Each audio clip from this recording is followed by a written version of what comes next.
What is this? When I returned home after a month in the hospital, my house was shrouded in an unusual atmosphere. As soon as I opened the front door, I was hit by an unfamiliar stench. Filled with a sense of foreboding, I rushed to my mother-in-law's bedroom. Despite the ongoing heat wave, the air conditioner was off, turning the room into a sweltering inferno. My bedridden mother-in-law, who needed care, was lying in bed. Carol. No. What I saw was a horrifying scene beyond my imagination. My name is Emily. I used to work as an office worker and married Steve, my supervisor at the same food company. He is 4 years older than me and has always been a dependable presence. Even after moving in with his family, I continued working in a different department. From today, this person is my mother-in-law. I lost my mother in an accident when I was in elementary school. Therefore, I subconsciously saw a glimpse of my mother in my kind and warm mother-in-law, Carol, who welcomed me with open arms. Carol, please don't push yourself. I'll handle the cleaning. It's all right. You always cook delicious meals for me, so let me at least handle the washing up. My father-in-law had already passed away, and until Steve got married, he lived with his gentle and humble mother. Despite her chronic illness, Carol took care of all of Steve's needs. Naturally, I took on all household chores, considering Carol's condition. However, she still helped me, worrying about me as a new housewife. Your mother is so kind. I'm really grateful. Is she? All mothers are like that. Steve never showed any gratitude towards his mother. Instead, he believed that it was a parent's duty to take care of their child. When our marriage was decided, Steve had said, I want to leave this old house and say goodbye to my mom. I was surprised to discover this side of him back then. Shouldn't you be more considerate of your mother? Carol has a chronic illness. Having lost my mother early and unable to be filial, I had some reservations about my husband, who remained a mama's boy. So, I suggested we live together after marriage. Fortunately, my father was healthy, and I had siblings in my hometown. However, Steve was reluctant to the idea, as it didn't align with his ideals. But I persisted. We can't leave Carol alone. She could fall ill at any time. Then you take care of her. But don't neglect the housework. Reluctantly, Steve agreed. A few months after we started living together, Carol's chronic illness progressed, and she became increasingly immobile. Walking became difficult, and she needed constant support. I'm sorry you had to quit your job because of me. You don't even have time to relax. Please don't worry about it. I'm healthy like my father. I have plenty of energy. To fully focus on caring for Carol, I decided to become a full-time housewife. It was a natural choice for me, as I had been like a mother to my younger siblings at home and had no resistance to caring for others. Most importantly, I wanted to help my mother-in-law, who always expressed her gratitude to me. But then, I won't help at all. This was our agreement. my husband brought up our prior conversation when I agreed to take care of his mother alone. Even when I was bedridden with a cold and couldn't do the housework, Steve just laughed with his phone in hand, ignoring the piles of laundry and dishes. He probably wants to rest at home since he works at the company. I had my grievances. But arguing with him would make Carol feel guilty, thinking she caused problems between us. So, I endured and handled everything alone, no matter how tough it was. However, such days took a toll on me, leading to an unexpected incident. I suddenly fell ill and collapsed while doing housework. I was rushed to the hospital for emergency surgery. Though my condition wasn't life-threatening, I was told I couldn't return home for at least a month and a half, considering preoperative tests and postoperative observation. Staying in the hospital for so long is a problem. I have someone who needs care at home. After the doctor explained my condition, my biggest concern was Carol. Being proud of my robust health, I never imagined I'd end up hospitalized. I hadn't even considered how Carol would manage without me. I was at a loss. But then, something unexpected happened. Don't worry about Mom. I'll take care of her. What? I couldn't help but let out a strange sound at my husband's words when he visited me that day. What's with that reaction? You're not here, so I have to do it. Though he sounded a bit annoyed and weary, he seemed genuinely concerned about handling things in my absence. My husband, who had never helped with care or housework since our marriage, was now taking the initiative. I had expected him to complain about managing without me. So, I was very surprised by his willingness to step up. There are many people on maternity leave, and the workplace is short-staffed. I won't be able to visit you often, but hang in there. Yeah. Got it. Thanks. With that, Steve left the hospital room after dropping off extra clothes and supplies, saying he still had work to do. In times of trouble, I can always count on you. Thank you, Steve. Though he was brusque, knowing I could trust him with Carol gave me peace of mind. I was hospitalized, fully understanding his busy work schedule. His inability to visit often didn't bother me. With this reassurance, I let my guard down. In hindsight, I should have questioned his intentions then, and the true nature he kept hidden. After that, my surgery was successfully completed. The postoperative recovery went smoothly, and I was able to leave the hospital about 2 weeks earlier than planned. I didn't expect you to recover so quickly. The doctor was surprised by my swift recovery. Excited about being able to return home sooner, I eagerly called my husband. However, no matter how many times I tried, I couldn't reach him. He must be busy with work and taking care of Carol.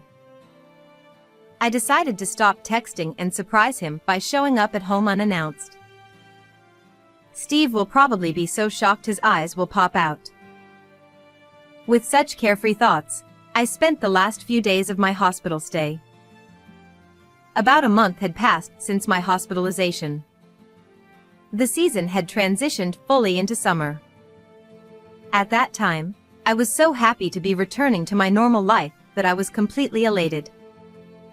In fact, I didn't even notice that my husband hadn't contacted me once in the few days since I learned I would be discharged. Then, after a long time, I stepped onto my property again. It was noon, and the sun was shining so brightly that it was almost painful. Carol, I'm home. What? As soon as I opened the front door, I sensed something was wrong. A strange, unfamiliar stench filled the air, and a heavy atmosphere hung in the hallway.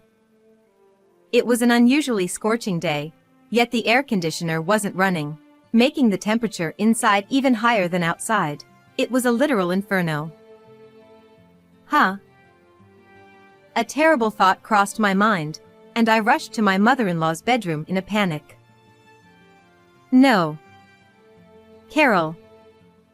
Carol, hang in there. But my mother-in-law didn't respond to my calls. The scene I witnessed that day was beyond tragic and has left a lifelong trauma in me. It wasn't until the next night that I finally got in touch with my husband. Steve, where are you and what are you doing? Things here are really... Suddenly, an image of Carol's smiling face when she was well popped into my mind, and I found myself at a loss for words. But my husband still seemed unaware of the situation. Hey, Emily. I can't hear what you're saying at all. Steve, listen carefully. Actually, Carol. Huh, Mom? Oh, I'm on a trip with her right now. He sounded drunk, slurring his words on the other end of the line. Carol was at home. What are you talking about? And what trip? Oh. No. Business trip. Yeah. I'm on a business trip and wanted to tell the hotel staff about someone who looks like Mom. He suddenly sounded flustered and continued with a stream of incoherent explanations. Of course, none of it made sense to me. Explain it so I can understand. I was getting frustrated and my tone became harsh. Calm down. Aren't you in the hospital? You shouldn't be making a fuss there. Mom's fine. Bye. With that, he abruptly hung up. He still seemed to think I was in the hospital. And after our call, he must have turned off his phone because I couldn't reach him no matter how many times I tried. What is he doing at a time like this? If that's the case, I have no other choice. In my desperation, I decided to contact his workplace to find out where he was. However, what? Is that really true? I was hit with another shocking revelation. The employee I spoke to seemed bewildered and asked, "You didn't know?" My distrust of my husband skyrocketed. Determined to uncover the truth, I used every possible means to investigate what had happened while I was hospitalized.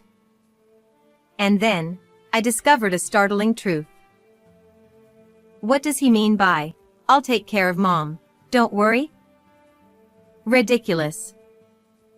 I can forgive what he did to me, but I will never forgive what he did to Carol. Never. All his promises were empty words, and he had caused his mother to suffer. Consumed with rage, I resolved to take action against him. After making that decision, everything went very smoothly. Just 5 days after I filed the complaint, the police apprehended my husband, who was enjoying his vacation, and took him into custody. However, he kept demanding to see either me or his mother, causing quite a commotion. The police eventually called me, saying, "He's being very loud, so please come down." All right, I'll be there right away. Gripping my bag tightly, I entered the police station. Hey! What's going on here? Why do I have to be arrested? The moment I entered the visitation room, my husband glared at me through the glass and shouted. His hair was disheveled, and his beard was unkempt. He looked quite distressed. "Calm down. We're being watched." Police officers were observing us throughout the visit. Prompted by my words, Steve took a deep breath and composed himself. This must be a mistake. Failure to fulfill the duty of protecting Mother? What is this about? It's exactly what it sounds like. With a sigh, I replied, and my husband, perhaps expecting me to agree with him, looked back at me in surprise. "By the way, you know about Carol now, don't you?" The scene I witnessed that day was of Carol in a state beyond recognition. The room temperature was nearly 98 degrees, the same as the outside. She was lying there in soiled clothes, completely still. The sight, the heat, and the smell etched into my mind, haunting me with nightmares for some time. Yeah, the police kept telling me about it non-stop. It's really depressing. How can you say such a thing? Come on, don't get so worked up. She was alive, wasn't she? As he said, Carol barely survived. When she was found, she was severely weakened, her body emaciated like a skeleton, barely clinging to life. When the paramedics and doctors transported her, they sternly told me, if we had been a few minutes later, it would have been too late, and what was the caregiver doing? It was clear she was in a dire state. Carol suffered alone for a long time. That's not my problem. Besides, I had arranged for a helper. Only once a week, right? Carol needed assistance for everything, including going to the bathroom and changing clothes.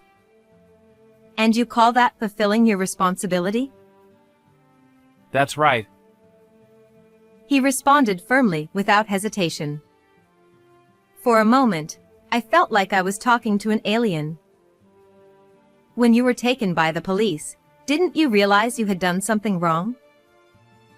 No, not at all. By the way, who reported our family matters to the police? It wasn't you, was it, Emily? It was me. And Carol herself testified when I filed the complaint. After receiving treatment in the hospital, she recovered well and was able to speak 2 days later. You, leaving everything to the caregiver and not coming home even once. Carol shared that with me. It seems my husband only took care of his mother on the first day when he brought me my change of clothes. He told her he was going on a business trip and left the next day. As a result, she had to spend all her time alone except for the caregiver's visits. She managed to move around somehow, but eventually, she couldn't get out of bed at all. Even in that state, Carol was considerate of you, saying, "It's not his fault. He said he was on a business trip." Exactly! I was working! What? Are you saying I should skip work? Interesting. Taking paid leave to go to a resort inn with a young woman is considered a business trip at that company. I never knew that despite working there since I graduated. As I delivered this in one breath, my husband looked at me with surprise again. How did you? You thought I wouldn't know? You really underestimated me. It happened when I wanted to contact my husband and called his workplace. The employee who answered the phone told me, "Steve has taken a substantial leave for about a month." I was completely unaware of any paid leave, so I was shocked and, at the same time, deeply mistrustful of my husband for keeping such an important matter a secret from his family. So, I hired a detective to track Steve's whereabouts based on the information I received from his workplace and to investigate his actions since I was hospitalized. It was soon revealed that, right after I was admitted to the hospital, my husband had applied for all his accumulated leave at once. He probably thought it would be unbearable if Carol passed away while he was away. I also discovered that he had hired a caregiver for her. If I hadn't been discharged early, Carol might not have survived. I snarled at my husband, glaring at him, but to my surprise, he showed a look of exasperation. That's why I spent a fortune to hire a helper in case something happened. I'm not the bad guy here. Indeed, I had heard from Carol that the caregiver who came to her was doing a thorough job. The care records were detailed and meticulous, and they even contacted my husband for confirmation. However, the real issue was elsewhere. "Steve, I heard that you ignored all the caregiver's suggestions?" It seemed that weekly visits were far from enough given Carol's condition. The caregiver had proposed increasing the number of visits, but my husband wouldn't listen and eventually terminated the contract abruptly. How could Carol possibly live alone without any help? What were you thinking? Explain yourself. Those guys were so annoying, always telling me to do this and that. And it cost money too. On top of that, Didn't you also ignore the caregiver's warning about the air conditioner breaking down? That's why it got so unbearably hot inside. I confirmed all this with the caregiver company. Apparently, the person in charge of Carol had been told by my husband. I'm switching to a service that provides better care, so I'm terminating the contract with you. So, they never imagined that Carol would end up being neglected. Steve, you did tell me. Don't worry, I'll take care of everything, right? Why did you make such empty promises? It's no use blaming me for what's already happened. Damn, you're so annoying. He started muttering some excuses, but I found everything he said infuriating, as it was also self-serving. And about the affair, did you really think it wouldn't hurt me? But it couldn't be helped. After seeing you taking care of that old woman, I just couldn't see you as a woman anymore. What did you just say? Say it again. I shouted angrily, causing the police officer standing behind my husband to tense up slightly. Sorry. I apologized for losing my temper and sat back down. I just wanted to have a little fun. I do feel bad about it. He muttered this without looking me in the eye, like a sulking child who had been scolded. He probably still thought he wasn't at fault deep down. But he likely realized that if he didn't say something like this, my anger wouldn't subside, and it would hurt his case with the police, so he tried to be clever. You just didn't want to deal with caregiving and didn't want to be responsible for your mother. Is that still how you feel? I don't know. His refusal to deny it made it clear that he was deliberately being vague to avoid conflict. At that moment, I finally gave up on him. I've come to understand what kind of person you are. I thought I could wait for you if you were truly remorseful and ready to atone for your sins, but that's impossible. Feeling foolish for having even a glimmer of hope, I pulled out the divorce papers from my bag. I'm divorcing you. And you'll pay for what you did to Carol. I'll be demanding alimony, so be prepared. No, wait! Please don't do this! Why are you saying this now, after everything that's happened? I couldn't understand why he was resisting when the situation was so clear-cut. I sighed deeply, utterly baffled. Steve begged. I just wanted to have a little fun. Emily, you're the only one I love. Please believe me! I can't stand the sight of you anymore. Don't you get it? If you leave, who's going to take care of my mother? After all is said and done, aren't you just going to abandon her too? Bringing up his mother at such a desperate moment, his rotten nature made me sick. Carol has decided to sell the house and move somewhere else. What? Where is she going? I don't know. She told me to tell you, I won't be in your way anymore, so feel free to enjoy yourself. Isn't that great? Having delivered the message Carol had asked me to convey, I began to gather my things. Thank you for your time. This meeting is over. Steve called out. Wait! There's a trial coming up. Can't you testify that I'm not to blame? Come on, I'm sorry. Do something, please. I have no intention of defending you, nor will I pay your bail. Reflect on your actions, I said firmly. My husband looked at me with an expression that was both tearful and angry.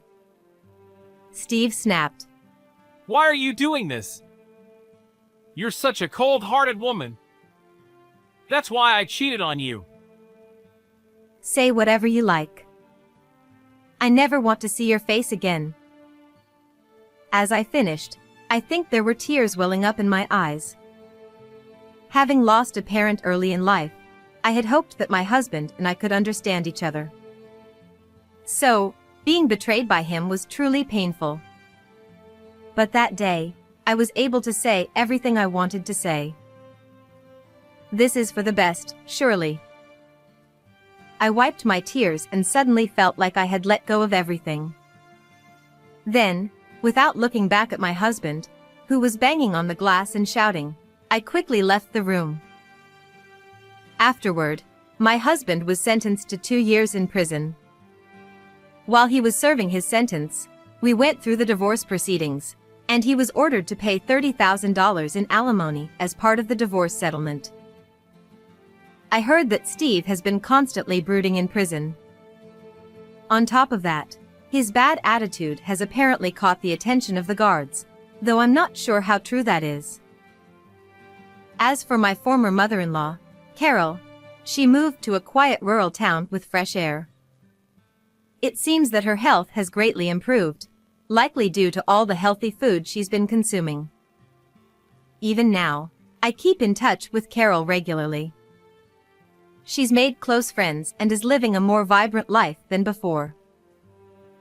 I've obtained a qualification and started working for a caregiving company. From now on, I want to help as many people in need as possible. How did you like this story? Please don't forget to subscribe to the channel. I'll see you in the next video.